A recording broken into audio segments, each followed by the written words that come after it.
pertama, pengertian etika bisnis dan perbankan. Etika berasal dari bahasa Yunani yaitu ethos atau taeta yang berarti watak, kebiasaan, dan adat istiadat. Secara umum, etika adalah dasar moral atau suatu norma dalam bersikap dan berperilaku kepada seseorang di lingkungan sekitar yang bersifat baik maupun buruk yang sehubungan dengan suatu kegiatan manusia. Etika bisnis adalah cara dalam melakukan kegiatan berbisnis yang mencakup aspek-aspek yang berhubungan dengan individu, perusahaan, maupun masyarakat. Etika bisnis dan perbankan terkait dengan moralitas atau perbuatan moral yang diartikan sebagai perbuatan baik maupun perbuatan buruk dalam kegiatan bisnis atau perbankan. Dalam dunia perbankan, etika bisnis menjadi dasar utama yang sangat berperan penting dan tidak boleh diabaikan. Karena bank merupakan badan usaha yang menghimpun dana dari masyarakat dalam bentuk simpanan dan menyalurkan kepada masyarakat dalam bentuk kredit atau bentuk lainnya. Sehingga dalam perbankan, dibutuhkan etika layanan nasabah yang berupa rangkaian tindakan baik fisik maupun administrasi yang ditunjukkan untuk memenuhi keinginan nasabah akan suatu produk dan jasa yang dibutuhkan. Etika bisnis selaku pemikiran filsafi. Secara sederhana, etika bisnis dapat diartikan sebagai suatu aturan main yang tidak mengikat, karena bukan hukum. Tetapi dalam praktek bisnis itu sendiri, etika bisnis dapat menjadi batasan bagi aktivitas bisnis yang dijalankan. Dua hal yang saling berhubungan dalam studi etika. Yang pertama, etika deskriptif yang mempelajari dan menguraikan moral masyarakat, kebudayaan, dan bangsa, serta membandingkan dan menghadapkan sistem moral, kode-kode, praktek, kepercayaan, dan nilai-nilai yang berbeda. Yang kedua, etika normatif yang berusaha menyajikan, menggambarkan, serta membenarkan suatu prinsip dasar moral atau nilai dasar suatu moral dalam menghapus tindakan yang buruk dari suatu masyarakat dan memperbaikinya dengan nilai-nilai dan norma-norma moral yang berlaku. 3. Pengambilan keputusan etis. Keputusan etis adalah pengambilan keputusan etik yang merupakan salah satu proses dari pengambilan keputusan, yang di dalamnya terdapat ilmu, kedudukan, dan etika. Etika memerlukan sikap kritis, metodis, dan sistematis. Etika memiliki peranan yang sangat penting dalam setiap tindakan dan perilaku manusia, sehingga seringkali kita melabeli tindakan individu tersebut dengan tindakan yang tidak etis atau tindakan yang etis. Keputusan etika selalu membawa konsekuensi yang luas. Dengan ada etika, pengambilan keputusan etis mungkin bisa berjalan dengan baik dan benar. Faktor yang mempengaruhi pengambilan keputusan etis yaitu perkembangan moral, lingkungan organisasi, dan tempat kedudukan kendalinya. 4. Hakikat etika bisnis dan hubungan bisnis dan moral. Hakikat bisnis adalah usaha untuk memenuhi kebutuhan manusia, organisasi maupun masyarakat luas yang berupa barang dan jasa dengan menukarkan barang atau uang agar menguntungkan kedua belah pihak. Moral yang baik dalam berbisnis akan memberikan dampak yang baik pula dalam bisnis tersebut. Dunia bisnis yang bermoral akan mampu mengembangkan etika yang menjamin kegiatan bisnis yang seimbang, selaras, dan serasi. Karakteristik umum yang harus dimiliki suatu proses bisnis yang pertama yaitu harus memiliki batasan, masukan, serta keluaran yang jelas. Yang kedua harus terdiri dari aktivitas yang berurutan sesuai dengan waktu dan ruang. Yang ketiga harus mempunyai penerimaan hasil proses. Yang keempat harus memiliki nilai tambah pada penerimaan. Dan yang kelima harus berketerkaitan dalam suatu struktur organisasi. Yang kelima, pertanggungjawaban moral dan pengawasan moral. Tanggung jawab moral merupakan kemampuan seseorang dalam menjalankan tugasnya dan memberikan tanggapan dari pemustaka berdasarkan prinsip-prinsip etis. Pertanggungjawaban moral perusahaan itu dapat bertahan baik secara kolektif atau perorangan dengan cara yang berbeda-beda. Masalah pokok yang menjadi pengawasan atau perhatian dalam perusahaan yang menjadi sasaran kritik. Yang pertama ada status moral perusahaan. Para pendukung yang mempertahankan sistem kapitalisme menitikberatkan kebebasan dan pilihan pribadi.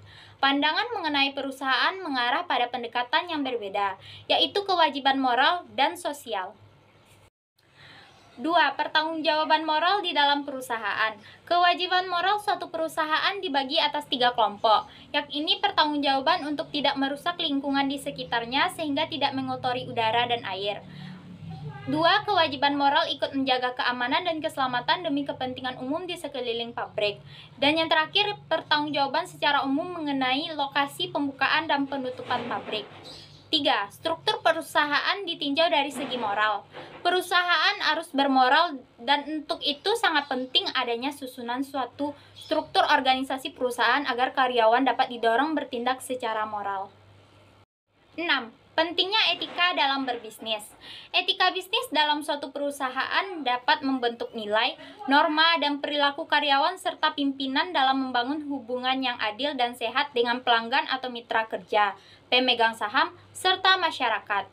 Etika bisnis dalam perusahaan memiliki peranan yang sangat penting, yaitu untuk membentuk suatu perusahaan yang kokoh dan memiliki daya saing yang tinggi, serta mempunyai kemampuan menciptakan nilai yang tinggi dan diperlukan suatu landasan yang kokoh. Cara mendorong perilaku beretika dalam manajerial. Yang pertama, seleksi karyawan. Yang kedua, kode etik dan aturan pembuatan keputusan.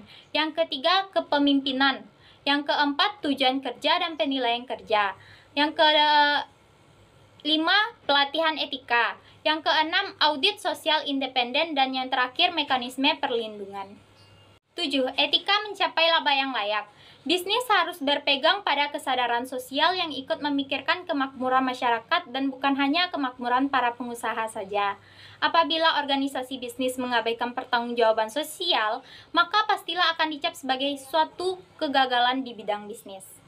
Macam-macam etika mencapai laba yang baik yaitu pertanggungjawaban sosial. Suatu tindakan dari suatu badan yang diakui sebagai badan hukum yang pantas yang diasumsikan sebagai pertanggungjawaban sosial. Yang kedua, pertanggungjawaban dalam dunia bisnis golongan. Nilai-nilai ekonomik pada suatu pasaran bebas sangat bermanfaat bagi umat manusia jika barang dan jasa diproduksi secara efisien. Yang ketiga, etika laba tugas. Benar atau tidak pendapat masyarakat sebagai penentu untuk keadilan ekonomi. 8. Azas-azas etika jabatan. Jabatan adalah serangkaian tugas-tugas yang ditandai oleh kewajiban dan tanggung jawab tertentu yang membutuhkan waktu dan perhatian penuh yang dilakukan oleh seseorang. Etika jabatan atau kode etik berisi ajaran-ajaran moral dan azas-azas kelakuan yang baik bagi aparatur dalam menunaikan tugas dan melakukan tindakan sesuai dengan jabatannya. Azas-azas etika jabatan terdiri dari 9. Yang pertama, azas kepastian hukum. Azas kepastian hukum adalah azas dalam negara hukum yang menggunakan landasan peraturan perundang-undangan, kepatuhan dan keadilan dalam setiap penyelenggaraan negara. Yang kedua, azas tertib penyelenggaraan negara, yaitu azas yang menjadi landasan keteraturan, keserasian, dan keseimbangan dalam pengendalian penyelenggaraan negara. Yang ketiga, azas kepentingan umum. Azas yang mendahulukan kesejahteraan umum dengan cara yang aspiratif, akomodatif, dan selektif. Yang keempat, azas keterbukaan, yang mendasarkan diri pada hubungan antar bangsa berdasarkan hukum internasional. Yang kelima, azas profesionalitas, azas yang mengutamakan keahlian yang berlandaskan kode etik dan ketentuan peraturan perundang-undangan yang berlaku. Yang keenam, azas akuntabilitas, azas yang menentukan bahwa setiap kegiatan dan hasil akhir dari kegiatan penyelenggaraan negara harus dapat dipertanggungjawabkan kepada masyarakat atau rakyat sebagai pemegang kedaulatan tertinggi negara, sesuai dengan ketentuan peraturan perundang-undangan yang berlaku. Yang ketujuh, azas efisiensi, yaitu azas administrasi penyelenggaraan yang berorientasi pada minimalisasi penggunaan sumber daya untuk mencapai hasil kerja yang terbaik. Yang ke-8, azas efektivitas, azas untuk memanfaatkan sumber daya yang tersedia sehingga berdaya guna dan berhasil. Dan yang terakhir, azas profesionalitas, azas yang berupaya menyeimbangkan tindakan yang diambil dengan tujuan yang dicapai. 9. Etika perbankan. Tugas utama bank yaitu sebagai lembaga keuangan yang beroperasi pada perkreditan aktif seperti pemberian kredit yang dilakukan oleh bank, dan perkreditan pasif seperti simpanan berbentuk giro, deposit, tabungan, atau bentuk titipan lainnya. Etika dan kewajiban bank. Yang pertama, bank wajib memberikan laporan kepada Bank Indonesia. Yang kedua, bank wajib mengumumkan neraca dan laporan laba rugi. Yang ketiga, bank wajib menjaga kerahasiaan keuangan para nasabah.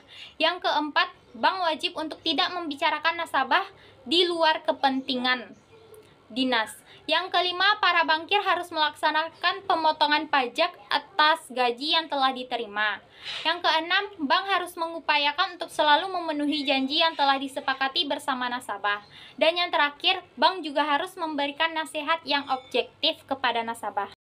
Prinsip-prinsip etika perbankan. Yang pertama, prinsip kepatuhan.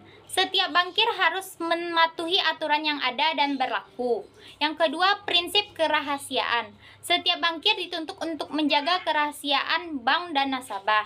Yang ketiga, prinsip kebenaran pencatatan. Setiap karyawan atau bankir wajib untuk memelihara dan menjaga arsip, dokumen, dan mencatat transaksi dengan benar.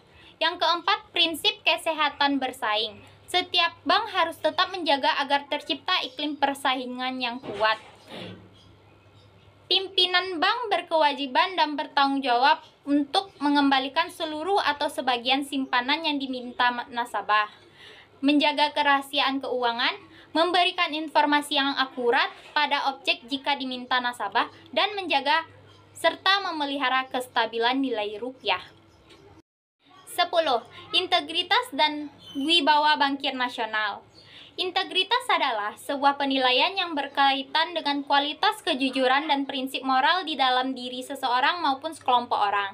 Sedangkan wibawa adalah pembawaan untuk dapat menguasai dan mempengaruhi, dihormati orang lain melalui sikap dan tingkah laku yang mengandung kepemimpinan dan penuh daya tarik. Karakteristik bankir yang berintegritas yang pertama ada ketulusan. Seorang bankir hendaknya memiliki sifat ketulusan, yaitu berperilaku tanpa kepura-puraan dan melayani nasabah dengan tulus. Yang kedua, konsistensi.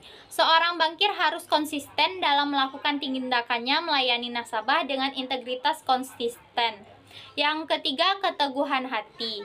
Pada saat sulit maupun senang atau jaya, seorang bankir harus memiliki keteguhan dalam melakukan segala tindakannya. Menjadi bankir yang profesional memerlukan beberapa persyaratan. Antara lain, yang pertama, memiliki keterampilan dan pengetahuan. Yang kedua, memiliki inisiatif dan aktif dalam pencapaian tujuan. Yang ketiga, memiliki job motivation yang tinggi. Yang keempat, memiliki jiwa kepemimpinan. Yang kelima, mempunyai sales ability. Dan yang keenam, memiliki kemampuan untuk menyusun rencana, mengorganisasikan, menetapkan prosedur kerja, dan mengendalikan tugas pekerjaan agar menuju ke arah pencapaian tujuan bank. Seorang bankir nasional haruslah mempunyai integritas dan wibawa, agar masyarakat dan nasabah merasa nyaman dan percaya terhadap bank tersebut. 11. Etika dalam praktik bisnis. Dalam dunia bisnis, etika memiliki peranan penting bagi perjalanan organisasi bisnis. Bisnis tanpa etika akan membuat praktik bisnis menjadi tidak terkendali dan justru merugikan tujuan utama dari bisnis itu sendiri. Dalam praktek bisnis perlu diperhatikan etika-etika sebagai berikut. Yang pertama, pengendalian diri. Pelaku bisnis tidak mendapatkan keuntungan dengan cara berbuat curang dan menekan pihak lain. Oleh karena itu diperlukan pengendalian dirinya. Yang kedua, pengembangan tanggung jawab sosial.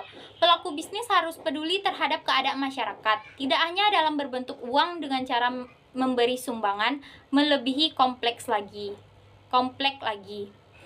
Yang ketiga, persaingan yang sehat. Persaingan diperlukan untuk meningkatkan efisiensi dan kualitas, tapi tidak sampai merugikan. Yang keempat, konsisten dan konsekuen. Semua konsep etika bisnis tidak akan terlaksana jika pelaku bisnis tidak konsekuensi dan konsisten dengan apa yang telah disepakati. Yang kelima, hadir tepat waktu saat janji temu. Datanglah tepat waktu saat janji temu, agar kita tidak perlu membuat klien tersebut menunggu. 12. Etika dalam praktik akuntansi manajemen dan akuntansi keuangan. Akuntansi manajemen adalah disiplin ilmu yang berkenaan dengan penggunaan informasi akuntansi oleh para manajemen dan pihak-pihak internal lainnya untuk keperluan penghitungan biaya produksi, perencanaan, pengendalian, dan evaluasi, serta pengambilan keputusan.